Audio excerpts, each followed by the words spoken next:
Selamat datang di Gunung Semeru. Bukan hanya gunung tertinggi di Pulau Jawa, tapi juga kawah misteri yang sejak dahulu diyakini sebagai singgasana para dewa. Semeru kerap disebut Mahameru, sebuah nama yang mengandung makna suci dan agung. Malam di kaki Semeru terasa seolah ada mata tak kasat mata yang selalu mengawasi selama beberapa menit ke depan. Mari kita selami legenda, mitos, dan keindahan alam yang berselimut aura gaib. Gunung Semeru menjulang setinggi 3.676 meter di atas permukaan laut, seakan menembus langit. Ia berdiri megah di Taman Nasional Bromo Tengger Semeru, Jawa Timur. Bagi masyarakat sekitar, Semeru bukan sembarang gunung, melainkan titik sakral yang menghubungkan dunia manusia dan alam gaib. Konon, asap yang keluar dari kawah Jonggring Saloko dianggap sebagai napas sang penjaga gunung, tanda bahwa Semeru hidup dan berdenyut. Jejak Semeru dalam sejarah telah terukir sejak era kerajaan-kerajaan Hindu-Buddha di Nusantara. Pada masa Majapahit, Semeru dipandang sebagai gunung agung tempat para dewa bernaung. Para pendeta dan raja kerap melakukan ritual khusus di lerengnya, memohon bimbingan dan perlindungan. Sebagian meyakini, getaran gaib Semeru mampu menghubungkan doa-doa mereka langsung ke alam kahyangan.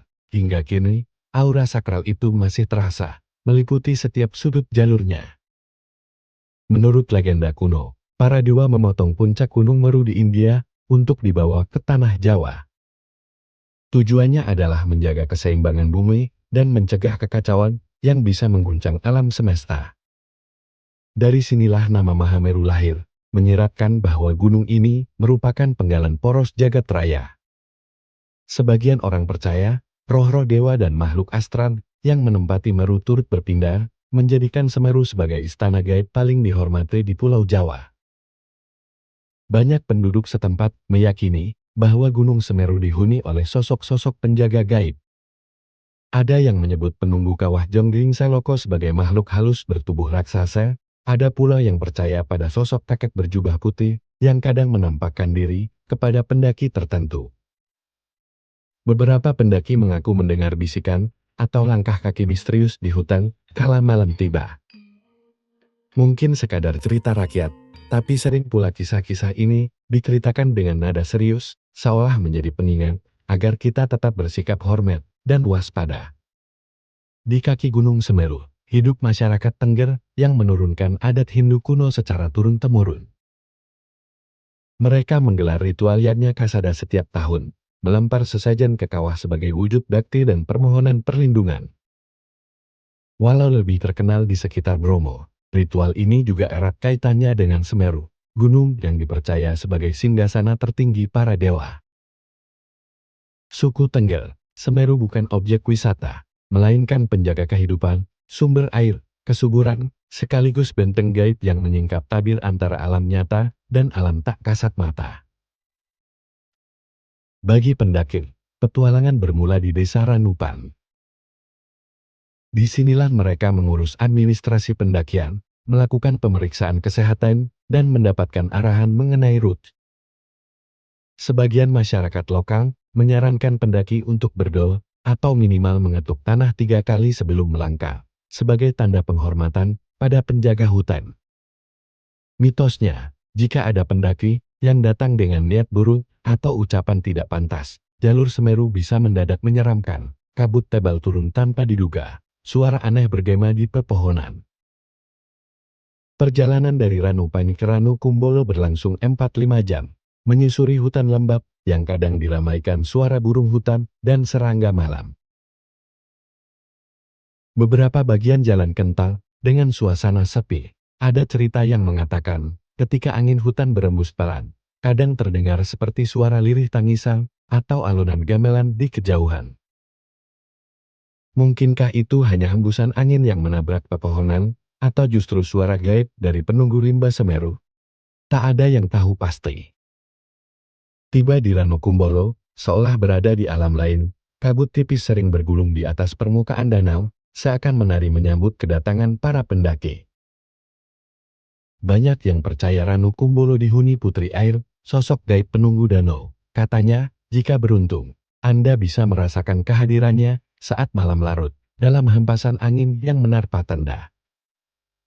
Terlepas dari kisah mistisnya, Ranu Kumbolo menawarkan keindahan luar biasa, terutama saat matahari terbit perlahan menyibak kegelapan.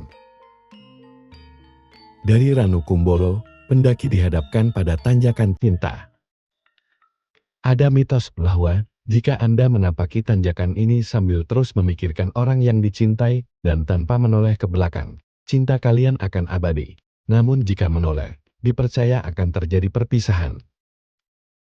Begitu meninggalkan Oro-Oro Ombol, jalur berganti menjadi hutan cemara di Cemoro Kandang. Di sini, suasana senja bisa sangat mencekam. Beberapa pendaki bercerita mendengar suara gamelan samar-samar, atau langkah kaki berat di antara pepohonan, padahal tak ada orang lain.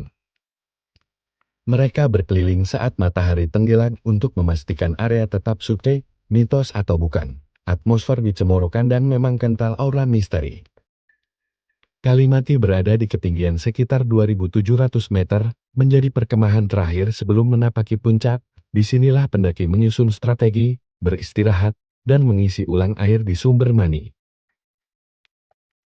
Saat malam tiba, desiran angin kadang membawa aroma belerang samar, seolah mengisyaratkan napas Semeru kian dekat. Beberapa orang mengaku melihat cahaya-cahaya aneh berterbangan. Di sekitar Kalimati ada yang menyebutnya orde. Ada pula yang menyebutnya lenteranya para penunggu gunung. Terlepas dari kebenarannya, kehati-hatian adalah kunci. Jalur berikutnya semakin menantang. Sekitar pukul 1 atau 2 dini hari, pendaki meninggalkan Kalimati menuju Arcopodo. Dulu, konon ada 2 arca batu penjaga di area ini disebut Arca Podo atau Arca Kembar, namun kini jarang terlihat, entah terkubur longsor atau lenyap oleh kekuatan gaib. Kemiringan jalurnya curam, dipenuhi pasir vulkanik, setiap langkah harus mantap agar tak merosot. Cemoro Tunggal, pohon cemara terakhir di ketinggian ini, kerap dianggap gerbang gaib. Masyarakat percaya, siapapun yang melewatinya, tanpa ketulusan hati, bisa saja dibuat tersesat oleh sosok penunggu gunung. Ketika kaki menginjak puncak Mahameru, rasanya seakan memasuki dimensi baru. Matahari perlahan merobek kegelapan, menyingkap siluet pegunungan lain di ufuk timur.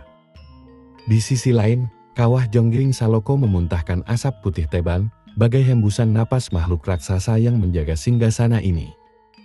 Sebagian pendaki merasa bulu kuduk merinding, campuran antara euforia dan kagum pada kekuatan alam gaib di hadapan mereka. Inilah titik di mana langit dan bumi seolah bertemu, menyatukan manusia dengan semesta. Kawah Jonggring Saloko selalu memunculkan sensasi horor dan rasa takjub. Masyarakat lokal sering memperingatkan pendaki agar tidak nekat berjalan ke sisi selatan kawah, karena longsor dan letusan kecil bisa terjadi sewaktu-waktu. Selain alasan keamanan, ada pula kepercayaan bahwa sisi selatan adalah wilayah yang paling rawan gaib. Jika seseorang melanggar pantangan atau bersikap sombong, konon bisa diganggu penunggu kawah hingga tersesat. Benar atau tidak, kewaspadaan di puncak gunung aktif ini tetaplah harga mati. Banyak pendaki yang mengaku mengalami pencerahan batin di Semeru. Perjalanan melelahkan, rasa letih, dan hawa dingin ekstrem seolah menguji ketahanan raga dan jiwa. Ditambah lagi, nuansa mistis yang menyusup di setiap langkah membuat kita sadar betapa kecilnya manusia di hadapan alam semesta. Kerendahan hati menjadi kunci, menghormati gunung, menghormati penunggu gaibnya, sekaligus menghargai setiap jengkal tanah yang menjadi saksi peradaban kuno. Beberapa kisah misteri mengiringi pendakian Semeru. Ada cerita tentang pendaki yang tiba-tiba menghilang atau ditemukan di lokasi tak terduga, setelah berhari-hari mengaku diantar oleh sosok tak dikenal. Masyarakat setempat menegaskan, inilah pentingnya mematuhi adat dan norma sepanjang jalur pendakian, pasang niat baik, jaga perkataan, dan jangan pernah meremehkan gunung ini. Barangkali, kerendahan hati itulah yang menjadi tiket aman bagi para penjelajah di alam Mahameru. Inilah Semeru, Sang Mahameru, penjaga harmoni antara dunia nyata dan dunia gaib, memiliki sejarah panjang, mitos mencekam, serta pesona alam yang menawan. Kita diajak untuk tidak hanya menaklukkan puncaknya, tapi juga memahami dan menghormati ruh yang menghidupinya. Semoga kisah mistis, legenda leluhur, dan panorama gaib Semeru ini mengajarkan kita pentingnya keseimbangan, kerendahan hati, dan rasa hormat terhadap seluruh ciptaan ilahi. Terima kasih telah menyimak hingga akhir. Jika Anda terinspirasi, jangan lupa klik like, bagikan cerita ini kepada kerabat yang mencintai petualangan, dan subscribe di channel kami untuk menggali lebih banyak misteri serta keindahan Nusantara. Sampai jumpa di perjalanan berikutnya.